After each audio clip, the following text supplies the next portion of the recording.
शिवसेना ने राजस्व भूमि हिंदू मुस्लिम मामले को लेकर एसडीएम को घेरा। शिवसेना जिला इकाई द्वारा वार्ड क्रमांक 2 निवासी आशा जायसवाल और मोहम्मद रफीक के राजस्व भूमि मसले को लेकर मीडिया की खबर प्रकाशन के बाद समस्त दस्तावेजों के आधार पर गोपद बनास एसडीएम को घेरा गया। न्यायिक उचित कार्रवाई की मांग की गई। इस बीच शिवसेना जिला इकाई द्वारा अध्यक्ष विवेक पांडे ने मांग करते हुए कहा कि आशा जायसवाल निवासी वार्ड क्रमांक 2 एवं मोहम्मद रफीक निवासी के संबंध में निजी पट्टे की भूमि क्रमांक 2 निवासी मृतक कलावती जायसवाल की भूमि को लेकर वीडियो बंधुओं द्वारा हिंदू मुस्लिम जैसी खबरें चलाई गई। रफीक मोहम्मद ने न्यायालय के विरुद्ध जाकर मकान पर कब्जा किया। परिवारों को न्यायालय ने ज्यादा से कुर्की का आदेश दिया। तीसरी पार्टी को गिरवी के रूप में रख दिया। फैसले के बाद किसी एक को ये दिया जाएगा। न्यायालय में केस चल रहा है, लेकिन पीड़ित आशा जायसवाल का आरोप है कि रफीक मोहम्मद न्यायालय के नियमों के विरुद्ध जाकर मकान में रहने लगा और मीडिया बंधुओं द्वारा हिंदू मुस्लिम जैसे तनाव की खबरें चलाई गई। बता दें, श्री पांडे ने कहा कि अक्सर समाज में धर्म समुदाय की लड़ाइयां ऐसे ही लापरवाह प्रशासनिक अधिकारियों की वजह से खूनी संघर्ष होता है, बेगुनाह मारे जाते हैं। न्यायालय की अवहेलना करने वाले आरोपियों के विरुद्ध प्रशासन सही कदम पर यदि कार्रवाई करे तो इसे रोका जा सकता है। बता दें, मीडिया में खबर चलने के बाद भी प्रशासन चुप्पी साधे बैठा है। घटनाएं घटित होती हैं, प्रशासन की आंखें खुलती है, जिसके विरोध में शिवसेना जिला इकाई द्वारा जिला कलेक्टर महोदय के नाम गोपद बनास एसडीएम को ज्ञापन सौंपा गया। पहले तो मैं ये जानकारी देना चाहूँगा कि चूंकि घेराव में आज एक ज्ञापन है और एक ऐसा ज्ञापन पूर्व में एक हिंदू मुस्लिम जैसी गतिविधियों का खबर हमारे पत्रकार बंधुओं द्वारा प्रकाशन की गई थी और उस विषय को लेकर आज कई दिन करीब 4-6 दिन बीतने चले हैं और 4-6 दिन के अंतराल में मैंने पूरे केस की तहकीकात की, जांच उपरांत क्या कैसे केस कहाँ चल रहा है, इस विषय पर जांच के उपरांत जो मेरे हाथ में एविडेंस है, सबूत के साथ में बात करना चाहूँगा।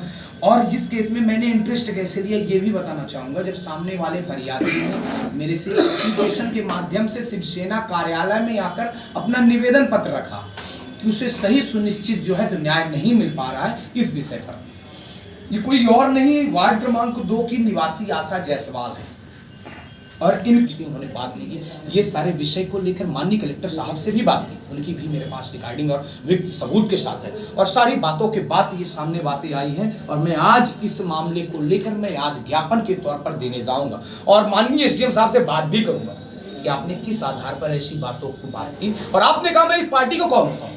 मैं पार्टी का मैं बताना चाहूंगा, मैं इस पार्टी का जो है तो ये बताना चाहूंगा, मैं एक आम नागरिक के साथ एक हिंदू संगठन का पदाधिकारी भी हूँ, शिवसेना जिला अध्यक्ष।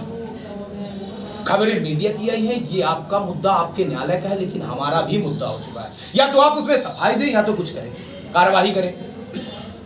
मैंने सारी बातें करने के बाद आज मैं ज्ञापन दूंगा और उनसे बात भी करूंगा। आपने किस आधार पर मुझे ये कहा, मैं उसकी शिकायत भी बाकायदा लिखित में दूंगा कि इन्होंने मेरे से बदतमीजी से बात की और बदतमीजी से बात की तो आप जनता के नौकर है, भगवान बनने की कोशिश मत करिए।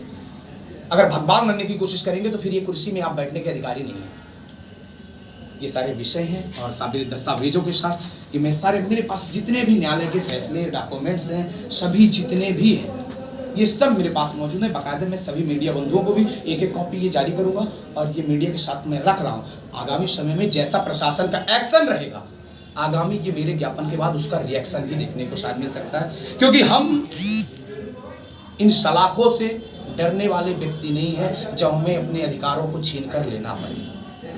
अगर आप दबाने की कोशिश करेंगे तो ये ध्यान रखिएगा, हम दबने वालों में से नहीं। यही सारे विषय थे, बाकी आप लोगों के समक्ष सारी बातें आएंगी। आगे क्या होगा, आगे बहुत जल्द देखने को मिलेगा। धन्यवाद। वंदे मातरम, भारत माता की जय।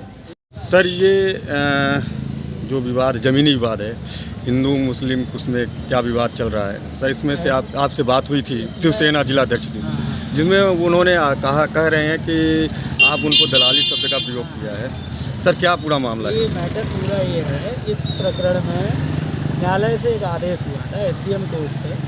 तत्समय जो भी अधिकारी थे उन्होंने आदेश किया और इसका कंप्लायंस भी कराया। इसका कंप्लायंस एक बार हो चुका है, अब वर्ष मुझे एग्जैक्ट याद नहीं है, बट इसका कंप्लायंस हुआ। किसी तीसरे व्यक्ति को, निष्पक्ष व्यक्ति को वो चाबी देने का ऑर्डर था, तो संबंधित थाना प्रभारी ने इसका पूर्व में कंप्लायंस करा दिया। उसके बाद संबंधित व्यक्ति इसको लेके अपर न्यायालय में गया, एडीजे साहब के कोर्ट में गया और इसके बाद संबंधित व्यक्ति हाई कोर्ट में गया। तो अभी जो है रिसेंट जो स्थिति केस की ये है कि अभी रिसेंट हाई कोर्ट से कोई एक इसमें जजमेंट पारित हुआ है, तो वो जो महिला है उसने उस जजमेंट को मेरे यहाँ पुनः कंप्लाइंस करने के लिए लगाया। तो जिस व्यक्ति ने जिसमें ये जो इन्होंने लिखा है, हमने उसको दर्ज कर लिया। अभी मुश्किल से 1.5-2 महीने की बात थी, हमने उसको दर्ज किया। दर्ज करने के बाद हम उसमें नोटिस भी जारी है। और ये आपको पता है, सब जुडिस मैटर को हम इस तरीके से डिस्कस नहीं कर सकते कि मतलब अब मैं उसमें क्या कार्रवाई करूँगा, क्योंकि अगर न्यायालय से कोई भी आदेश आया, वरिष्ठ न्यायालय से आया है, आज दर्ज है हमारे यहाँ, उसमें जो नियम होगा उस हिसाब से पूर्व में भी कंप्लाइंस कराया था, और अगर आज है तो आज भी कंप्लाइंस कराया जाएगा। सर ये दलाली शब्द कहाँ से आ गया जो सर? ये बात कर रहे हैं, ये बार न्यायालयीन प्रकरण में क्या है, हम किसी को कुछ चीज़ बताने के लिए बाध्य नहीं होते। दूसरी बात, न्यायालयीन प्रकरण का सबसे सही ये रहता है कि उसमें उनके अभिभाषक हैं हमारे न्यायालय में, और वो महिला पीड़ित पक्षकार जो भी है वो व्यक्ति है। इसके बाद अगर कोई तीसरा व्यक्ति मेरे पास एक बार आ रहा है, मैंने उसको अवगत करा दिया कि ये प्रकरण हमारे यहाँ न्यायालय में है, इसमें ये तारीख लगी है। फिर दोबारा अगर वो व्यक्ति आ रहा है तो फिर मैंने दूसरी बार भी अवगत करा दिया कि ये उस महिला के सामने भी अवगत करा दिया, ये हमारे यहाँ है, चल रहा है, इसमें सुनवाई है, जो नियम में होगा वो आएगा। अब अगर कोई व्यक्ति बार बार उसी प्रकरण को मेरे यहाँ आ रहा है तो इससे ये जाहिर भी होता है कि आपका इसमें क्या हिडन इंटरेस्ट है। जब हमारे यहाँ चल रहा है, उनके वकील साहब हैं, अगर उसमें कोई ऐसी अर्जेंट चीज़ है, मान लेते हैं कि उसमें कोई त्वरित सुनवाई करनी है, तो उसमें त्वरित सुनवाई का न्यायालय में आप आवेदन लगवाइए, उनके अभिभाषक जी से आवेदन लगवाइए, उससे हम सुन के कार्रवाई करेंगे अगर कोई अर्जेंट हियरिंग है। लेकिन अगर आप बार बार उसी प्रकरण को लेके आप क्यों आएंगे? पीड़ित पक्षकार आए ना मेरे पास, उसको कोई दिक्कत है तो वो आए, कोई थर्ड आदमी क्यों आए? सर जिस तरीके से आप कह रहे हैं तो सर वो महिला जन सुनवाई केंद्र में कलेक्टर साहब के पास आवेदन लेकर गई थी।